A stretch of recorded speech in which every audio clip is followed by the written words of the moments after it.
Let's fill out the Michigan Dirt Bike Bill of Sale together, and do it in a way that holds up when it's time to register the dirt bike and transfer the title. Start at the top with the date of sale, then the seller's details.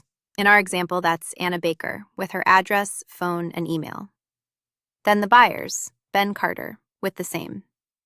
2 quick habits. Enter each name exactly as it appears on that person's ID and on the title. A nickname or a typo can stall the transfer later. And don't leave a line blank. If something doesn't apply, write NA.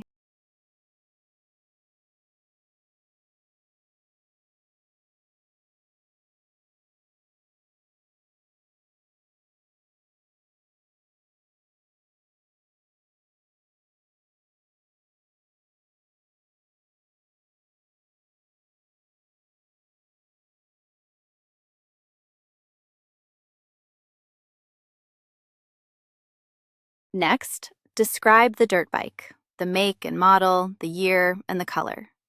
Then the VIN. Type the VIN exactly as it appears on the title or the dirt bike.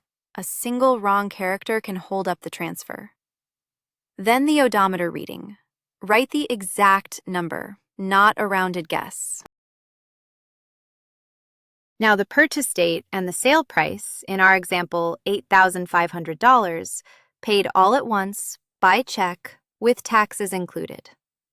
Write the real price. Lowballing it to shave the sales tax can come back as back taxes and penalties, and it leaves the buyer with weaker proof of what they actually paid. Now the signatures. The seller and the buyer each print their name, sign, and date. This form also has witness lines and a notary block. Use them only if your state requires it, or add a witness for extra proof. Then make 2 copies. Each side keeps a signed one. If you're buying or selling a dirt bike in Michigan, here's what you need to know about the bill of sale. First, let's talk about who needs to sign. All of the owners listed on the title must sign the document before the bike can be transferred. So if there are multiple owners, every single one of them needs to put their signature on it. Now, the seller will need to provide proof of Michigan no-fault insurance as part of the process. When it comes to the sale price, you'll need to list the full purchase price or the fair market value, whichever one is greater. So you can't just write in a low number to save on taxes.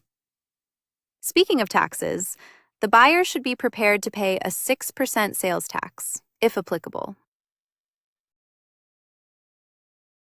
Remember, this is general information, not legal or tax advice.